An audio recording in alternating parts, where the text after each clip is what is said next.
Nice to meet you all. From today, I'll be working here. My name is George. Looking forward to working with all of you. For various reasons, I ended up changing jobs at the age of 45. The reason is my leg. I was caught up in an accident which has made it difficult for me to walk. In my previous job, I was very active in field sales, but with this leg, there's no way I can do that anymore.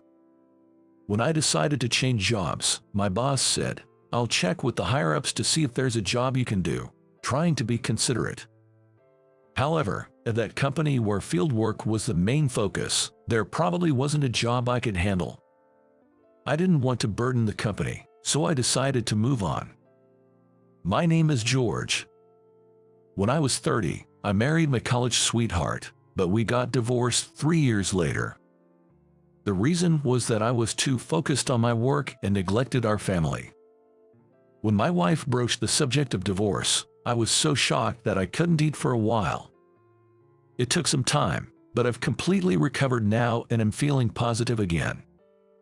Since the divorce, I haven't had a girlfriend. Not just because I'm not exactly a ladies' man, but also because I just don't feel like being in a relationship. So, after all that, I switched jobs at the age of 45. Now, because of the accident, I can't walk well. I can walk on my own, but I can't move quickly, so physically demanding jobs are difficult. That's why I shifted to this company, where desk work is the primary focus. By the way, I'm not very good with computers. The fact that I got hired here is nothing short of a miracle. My mentor in the company is Emily. She is 33 and a team leader, younger than me. She's renowned for her beauty in the office, and she's also very efficient at her work. But she's quite reserved, and I didn't know how to interact with her. Moreover, it seemed like she didn't really like me. Looking forward to working with you from today. All right. Even when I greeted her with a smile, she quickly handed me some documents and said, "Please get started on this." I've never been a quick learner, and I tended to make the same mistakes repeatedly. Whenever I messed up, Emily would say, without looking up from her screen, "Please try not to create more work for others." I'm sorry. Even when I apologized, Emily wouldn't respond. There were colleagues who seemed to enjoy watching me get scolded. One of them was Mike. Mike is the same age as Emily, and they joined the company at the same time. Rumor has it that Mike has a crush on Emily. He's a good-looking guy with a refreshing demeanor. He's not as fast as Emily, but he's one of the top performers in the company. But to be blunt, Mike is kind of a jerk. He's nice to the attractive employees but cold to others. I once overheard him rank female employees, saying things like, "I don't talk to women below a grade A." Since I was having a hard time picking up on the work, he'd mock me saying, "Maybe that's why your wife left you, George." Being new to the company, I couldn't outright deny it and could only manage a wry smile. Some time later, my welcome party was held at the company. That day, I got to chat with colleagues I hadn't talked to before and had a great time.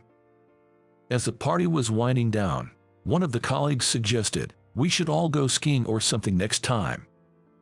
Immediately, that colleague glanced at my leg and awkwardly suggested an alternative. "Actually, forget skiing. How about a food tour instead?" While others agreed saying, "Sounds good," I felt guilty for making everyone consider my condition. But then, Mike chimed in. "You know, I actually have these special skiing invitations. I have enough for everyone. How about we all go?" The other co-workers replied, but, looking at me with an uncomfortable expression, "Just go on without me. I'm not as young as the rest of you. Have a good time with the younger folks." Suddenly, Mike burst out laughing. "What are you talking about? I never intended to invite you, George, in the first place. You'd just slow us down." It was clear Mike was heavily drunk, acting much worse than usual. Another co-worker defended me, saying, "That's a bit too much, don't you think?" But Mike didn't care. Getting even more drunk, he mocked, being single at 45. Things must be tough for you, huh? Then, placing his hand on Emily's shoulder, he said, "Poor Emily, maybe I should be the one training you." As I was pondering how to respond, Emily, who was nearby, rebuked, "Stop making baseless comments. I'm George's mentor here. And Mike, you've had too much. Maybe cool down in the restroom or something." Seeing Emily's calm demeanor, the room went silent. Mike was probably at a loss for words. On our way home, I thanked Emily. "Thank you for earlier." "No problem." She simply replied and said nothing more. During those days, I heard a rumor. Apparently, Emily had turned down Mike's advances. In fact, Mike had previously spoken well of Emily, but suddenly he began bad-mouthing her behind her back. She thinks she's all that just because she's pretty. I've heard she's leading multiple guys on. Women like her get too engrossed in their work and miss their chance to settle down. And so on, with Mike continuously putting down Emily. Other co-workers would remark, "Man, he's such a small-minded guy," but Mike was oblivious to it all. A while later, Emily was handed a major business deal. She worked overtime daily, meticulously preparing the documents. I could see the fatigue in her eyes, and I'm sure she continued working even at home. Then, the night before the deal, as I was working late, I noticed Mike acting suspiciously near Emily's desk. "What's he up to?" When I approached him, he snapped, "What do you want?"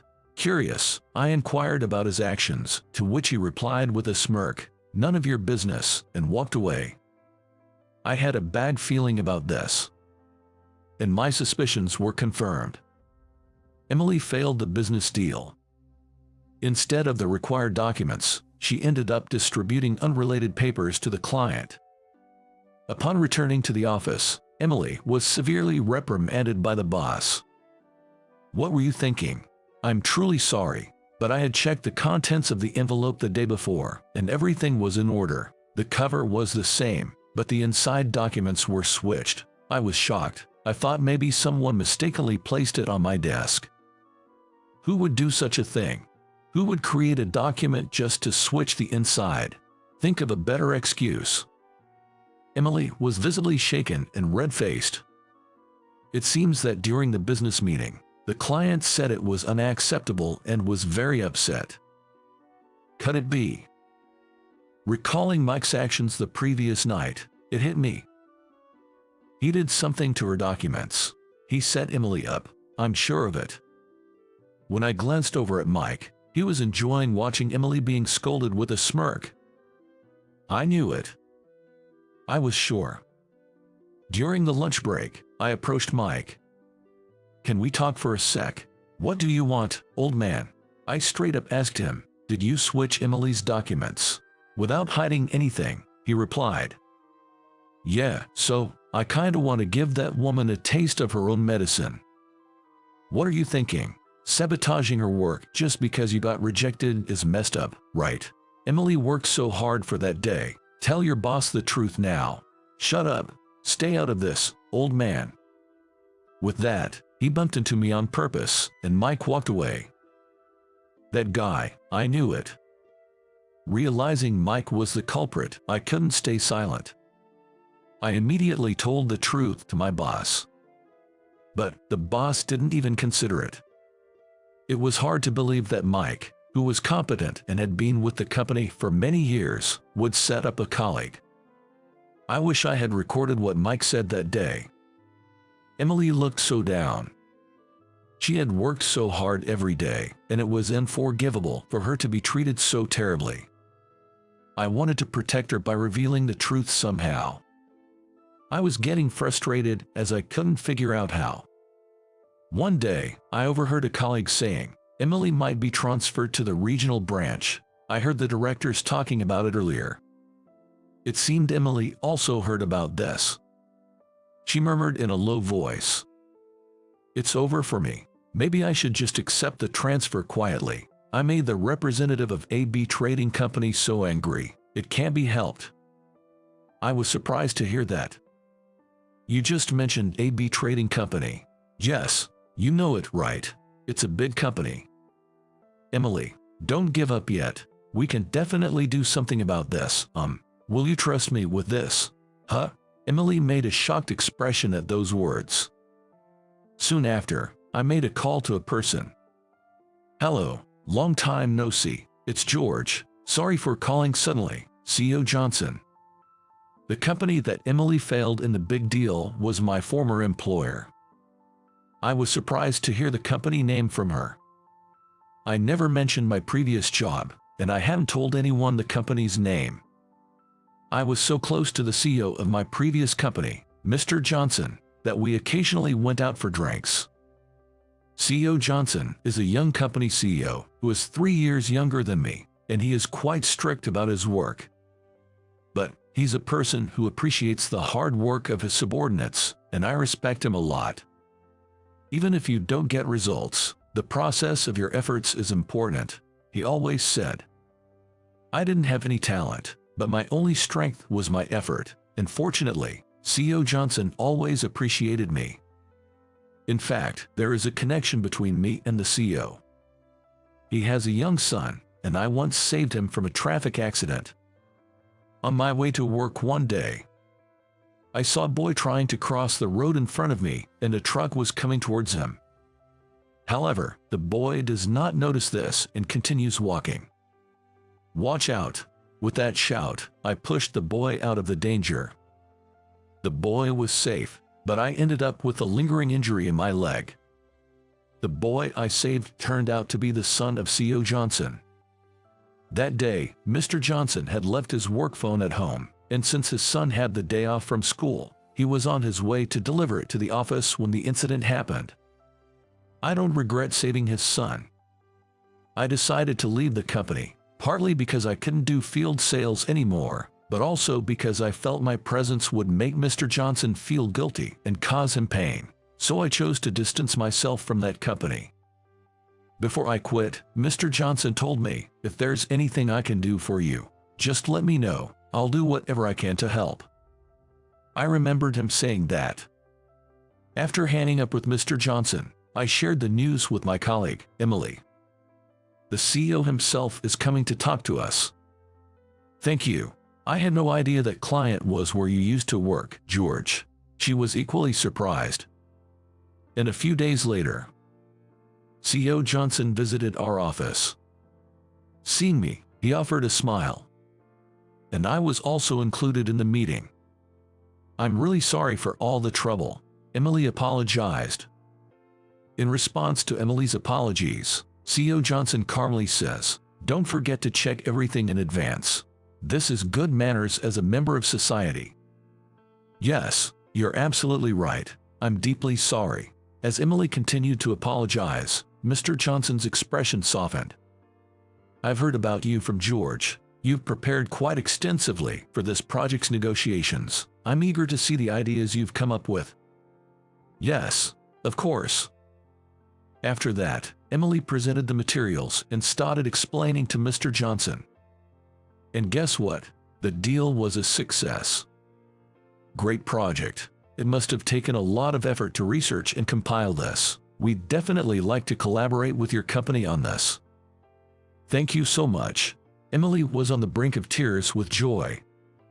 Beforehand, our boss had told CEO Johnson about a colleague's harassment regarding this matter. Mr. Johnson had failed to investigate and just took his employee's word for it. Higher-ups were reprimanded for their behavior. Soon after, that colleague, Mike, was confronted and confessed his intentions to discredit Emily. He ended up getting demoted. On the other hand, Emily led the project to success, was recognized for her achievements, and got promoted from team leader to department head. I was genuinely happy for her seeing her hard work pay off. One day, Emily approached me. Thank you so much for everything, and I'm sorry for sometimes being presumptuous despite being younger. I responded to the apologetic Emily. Don't worry about it, it never bothered me. Then Emily said, if you don't dislike me, I'd like to treat you to a meal sometime, as a way of saying thanks. Surprised by the invitation, I blurted out, really, are you sure? Emily smiles and says, "Yes." It was the first time I saw her genuinely smile, and it gave me butterflies. Gradually, I got more used to the job and was trusted with significant tasks. I started going out with Emily for drinks occasionally, and we gradually deepened our friendship. I don't know what the future holds, but life is short. Hoping for more good times ahead, I continue to work diligently, facing my computer every day.